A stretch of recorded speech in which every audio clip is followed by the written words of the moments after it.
everyone. This is Faith at Faith and Books. How are you doing?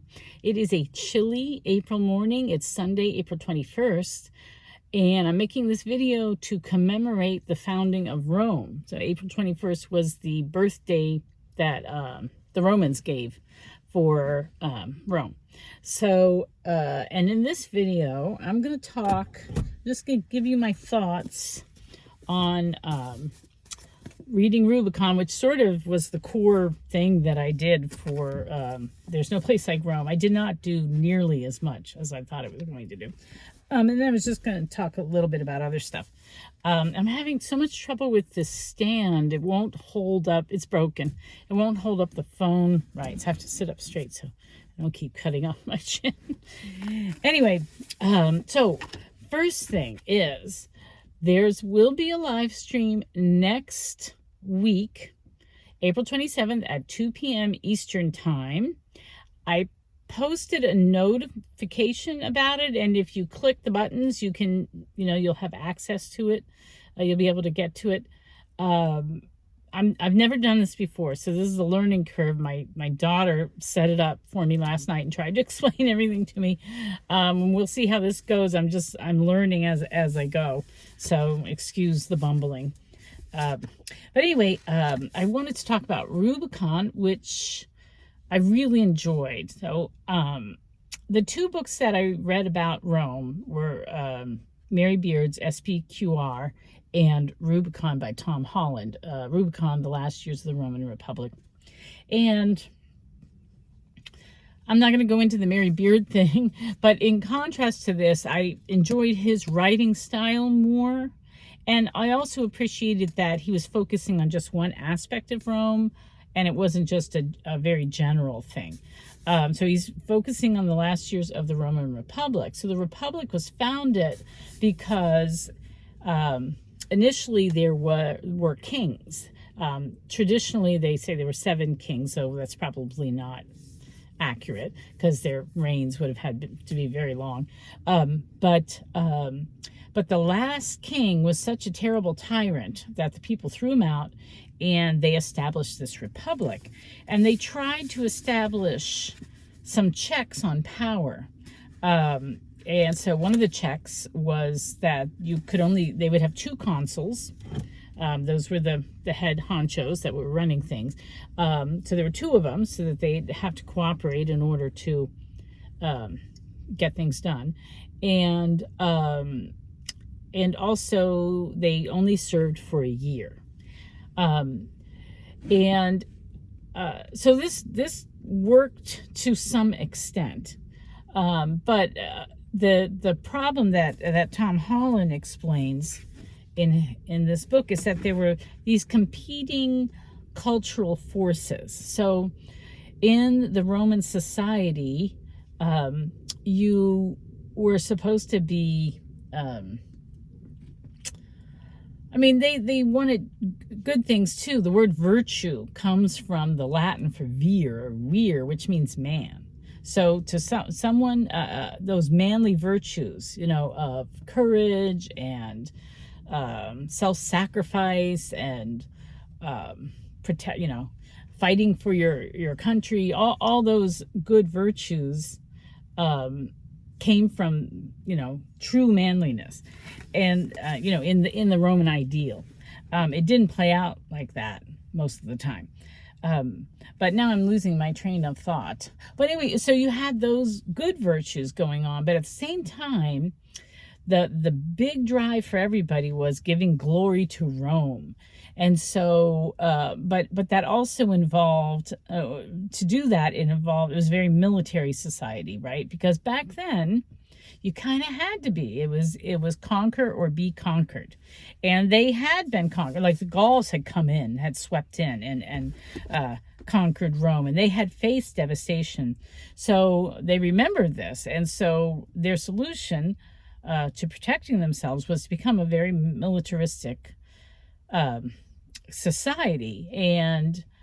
But there was such a contradiction because they never wanted to see themselves as unjust. So they would always think up a reason why they had to attack somebody, or some city-state or some king. because they were defending themselves. They always put it in those terms. So you had that, but you also had the fact that going out on these military campaigns, you would be gone for a long time from Rome. And I forget now, they changed the times that you would serve, but it was like 10 years, 20 years. So your whole society was the men that you were fighting with. And your whole allegiance moved from, or had the danger of moving from the allegiance to Rome to the general that you were fighting under. And that was the big problem, because what would happen is these generals would go out on these campaigns, and what did they do back then? Everybody did this. When you won a battle, when you won a city, you looted it, you plundered it, and you took the people for slaves, you took the women for sex slaves, and you instead of killing off the whole, you might do that, you might kill off everybody, all the able-bodied men or whatever, or you might make them slaves, bring them back, put them into slavery. So these generals would get incredibly wealthy because of all the stuff that they would get from winning a battle. So and they'd be out there for years fighting and accumulating all this wealth, and making the men really, really loyal to them. And so back at Rome, because they were worried about tyrants, and they're trying to maintain these checks and balances, the Senate would get really nervous about these popular generals. And so they would try to do things to curb their power, which the general would resent. And then, there's all this tension going on. So this is what eventually happened with Sulla, who was the first guy who decided he was going to march on Rome and take over. And he made himself dictator, and he was absolutely horrible. He's like the model for fascist purging. The term fascist, of course, comes from Italy because of some sort of symbol that the consul would walk with, or the dictator would walk with, called a fasces. And so fascism comes from this. It's just complete. It's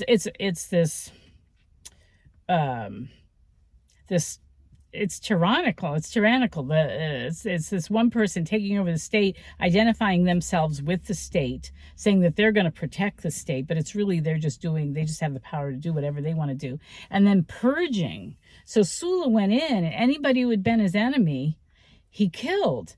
And then all the people who were on Sulla's side, if they had any, feud going with somebody else, or they owed somebody money, and they would have them killed. So he literally had lists of people to kill, and they just went through Rome and murdered people. So it was like the first, I don't think it's the first purge, because I think humans have probably been doing horrible things like that for a long time. But, it's a well-documented purge, a political purge. And then Sulla saw himself, or he framed himself as this reformer, and he put all these laws into effect. But he was really, a cruel dictator who, funnily enough, he kind of lost interest in things and went off and retired.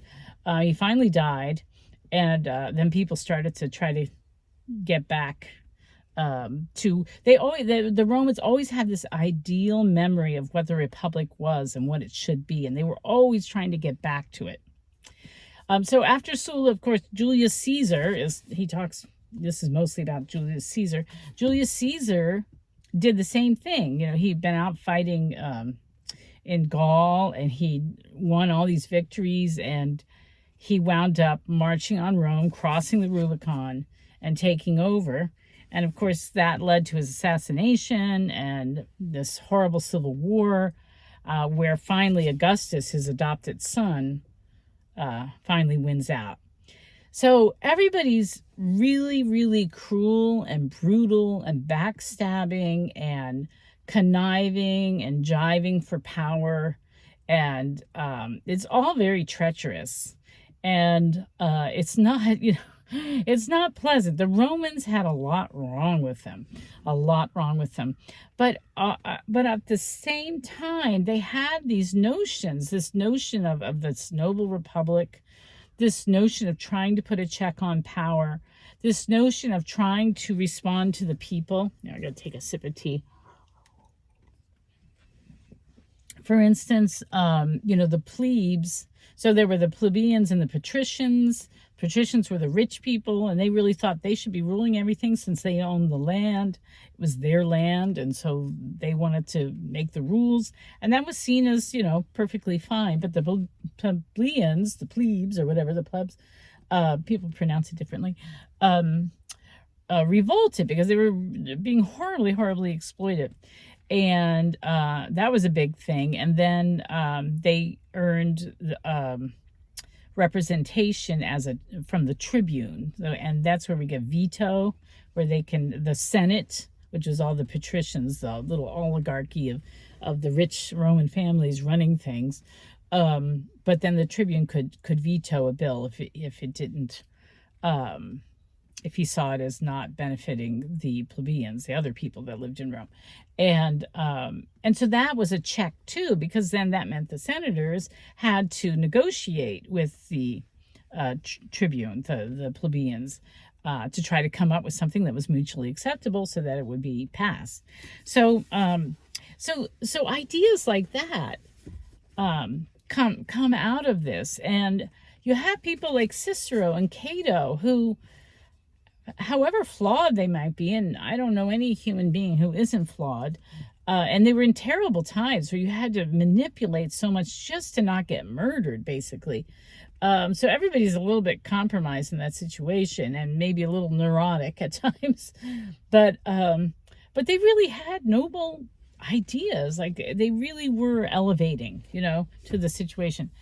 And oh my gosh, everybody's either gets murdered or suicide, or it's quite bloodthirsty. But I'm so glad that, because I'm from the United States, our founding fathers had a classical education and had read Cicero and Cato and other people, and so they knew about these ideas. Of course, they were also influenced by the Enlightenment and John Locke and stuff, but Locke was influenced by these ideas. They were just trying to figure out, how do you make a country that's stable, that doesn't collapse into civil war, that doesn't invite power grabs? How do you do that? And Madison mostly came up with our government, which was an incredible experiment. And I think that we as Americans don't appreciate it at all. I think we're spoiled rotten. And I think that we've let ourselves devolve into this, and mostly through social media now, that where we just hate each other and we can't even sit down, to Thanksgiving dinner because, our uncle voted for Trump and, oh, he must be evil. Or, we just don't get it. And so anyway, I thought this was a great cautionary tale. And that's how I read it. And I also really enjoyed his writing style. I loved the way he could create nuance so that you understood all the conflicting things going on and it made sense. I loved that all these names that I just heard about, I got to read about more deeply. So this just came at the right time for me, and I really enjoyed it. And I found out from Matt at Baskin's Story, who is running the London Marathon today. So keep him in your thoughts. He told me that there were two others. This is really part of a trilogy. But I think I'm kind of done with Rome for now. I'm not quite done. I still have some reading to do, but I'm looking forward to reading more Tom Holland a lot. And he wrote another one called Dominion, which I think might be right up my alley, because basically he said that Western civilization is the thing that created this idea of human rights, and it's really based in the Judeo-Christian mindset. that's what did that. So I want to read his book Dominion, but also I'd like to read the other 2 books in this trilogy about Rome that he wrote. I think he's an excellent writer. Okay, so that's talking a lot just about Rubicon. So last month I was reading not Homer. What am I saying? Horace, began with an H. And this month was supposed to be Catullus. And I didn't get very far at all. I wound up just reading a few poems by Catullus. He just didn't grab me the way Horace did. And I think I just wasn't in a place to appreciate him, maybe. I wound up reading just a couple of poems. Where are they? Oh, here we go. There's Catullus. Because I saw an interview with this guy when I was researching about Horace, Ryan Wilson. And I bought his book he translates from all different, like Greek, Latin, French. He has a lot of Charles Baudelaire. He does St. Francis of Assisi, Canticle of the Creatures. I mean, he has some from Spanish, from German. I mean, how do you know all these languages where you can translate? That's amazing to me. But anyway, so I read a few of his translations, but I have to say I didn't get very far in Catullus. I didn't get very far in my Latin studies. I just overbooked myself so much. And I'm really I have to cut back because it's kind of feeling oppressive, and I want to do other things in life. And I'm a busy person. I have a lot going on in my life. I don't have that much free time to just sit and read, and I'm a slow reader anyway, so I just can't get it all done. So the next thing that I'm really going to focus on is finishing Paul, because this is kind of a buddy read with Christy of Dostoevsky in Space and Linda Martin. Now, we have not talked very much about it, but we're planning a Zoom discussion, I think at the end of the first week of May. So I have to get moving on this book. This is really interesting too, because all that's going on with Paul is set during, the Roman Empire. And so it's very much steeped in that culture and what was going on at that time. But I'm just to chapter 9. I'm in Corinth 1. So yeah, so I have to work on this. And then the big thing way back when I first thought of this was I finally wanted to read some Roman drama, which I've never read. I haven't touched this yet. So I think this week I'm going to try to free myself up and at least read Plautus's The Menechmi, which, interestingly enough, was the basis for Shakespeare's Comedy of Errors. So, and I'm not familiar with the Comedy of Errors very much, but I know it has to do with twins and mistaken identity and stuff like that. And that's what this is. Plautus, I guess, I don't know if he came up with that or it was already a theme or a meme, as we say now, back then. But anyway, I'm going to try to read at least one Roman play this coming week. All right, so that's all I can talk about right now because I have to go grocery shopping. So, before I can go to church. And my daughter is visiting from out of town. She's the one that helped me with the live stream. Did I say that already? Anyway, I'm going to go now. I'm going to get busy, and don't forget about the live stream. I'm so afraid I'm going to give a live stream and nobody shows up. So people have to show up. At least, I don't know, 2 people. I want 2 people to show up. All right. So I will talk to you later, and I hope you are doing well, and happy reading and happy founding of Rome.